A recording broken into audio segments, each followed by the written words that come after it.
পিছত এতিয়া এনেকুৱা এটা হল যে আজি ৰাম মন্দিৰৰ যেহেতু মুকলি হ'ব বা আজি প্ৰাণ প্ৰতিষ্ঠা হ'ব তাৰ পিছত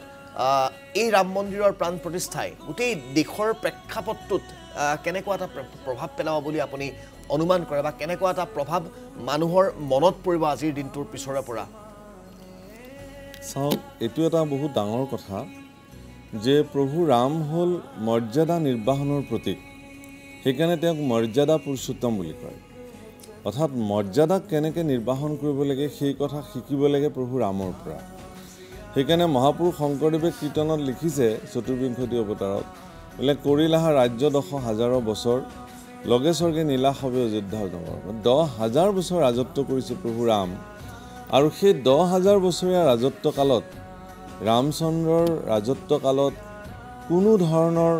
কাজিয়া পেছাল জনসাধাৰণৰ মাজত কোনো ধৰণৰ অসূয়া অপ্ৰীতি তেনে ধৰণৰ কোনো পৰিঘটনা ঘটা নাছিল আজি আমাৰ আপোনালোকে গুৱাহাটীতে দেখিছে যে হৰিজন কলনীত হৰিজন সকলে ৰামচন্দ্ৰৰ আজিৰ এই মূৰ্তি প্ৰতিষ্ঠা বা প্ৰাণ প্ৰতিষ্ঠাৰ ক্ষেত্ৰত তেওঁলোকে আয়োজন কৰিছে কৰ সেৱকসকলক আমন্ত্ৰণ কৰিছে অৰ্থাৎ প্ৰভু ৰামৰ মৰ্যাদাৰ ক্ষেত্ৰত আপুনি চাব যে প্ৰভু ৰামচন্দ্ৰ পিছত ৰজা হৈছে প্ৰথম ৰজা তেওঁ পাতিছে কিষ্কিন্ধাৰ মানে সুগ্ৰীভ মানে বানৰ ৰজা তাৰ পিছত ৰাক্ষসৰ ভাতৃ এগৰাকী ৰাৱণৰ ভাতৃ বিভীষণক তেওঁ ৰজা পাতিছে তাৰ পিছতহে আহি তেওঁ নিজে ৰজা হৈছে আৰু ৰাজদৰবাৰতো ৰামচন্দ্ৰ পুৰুষে সেই যে ঘাটুৱাল অৰ্থাৎ যিটো কেৱটসকলৰ মানে যিজন প্ৰতিনিধি তেওঁক মৰ্যাদা দিছে তাতকৈ ডাঙৰ কথা হ'ল কি যে সীতাৰ অন্বেষণত যাওঁতে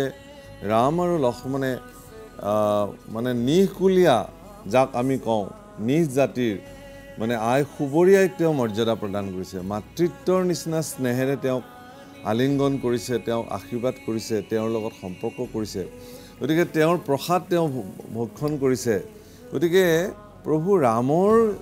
ৰাম ৰাজ্য বুলি ক'লে এনেকুৱা এখন ৰাজ্যৰ কথা কল্পনা কৰা হয় য'ত অকল মানুহ বুলি নহয় সমগ্ৰ জীৱ জন্তু গছ গছনি তৰু লতা প্ৰকৃতি সকলোৱে এক সুন্দৰ বাতাবৰণত জীয়াই থকাৰ পৰিৱেশ নিৰ্মাণ হয়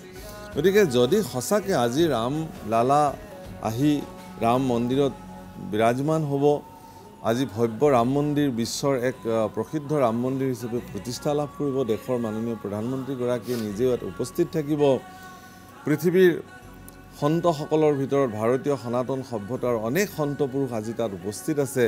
তেওঁলোকৰ মন্ত্ৰধ্বনি বা তেওঁলোকৰ আশীৰ্বাদ তেওঁলোকৰ ৰাম ভক্তিৰ মাহাত্ম্যৰে আজি ৰাম মন্দিৰ আচলতে প্ৰাণময় হৈ উঠিব চৈতন্যময় হৈ উঠিব আৰু ইয়াৰ প্ৰভাৱে সমগ্ৰ দেশজুৰি যি ধৰণে প্ৰভাৱান্বিত কৰিব কাৰণ আজি অসমৰ পৰা আপুনি চাব যে তাত সম্পূৰ্ণ কৰ্মকাণ্ডীয় ব্যৱস্থাৰে ৰাম মন্দিৰ আজি প্ৰতিষ্ঠা হ'ব মানে প্ৰাণ প্ৰতিষ্ঠা হ'ব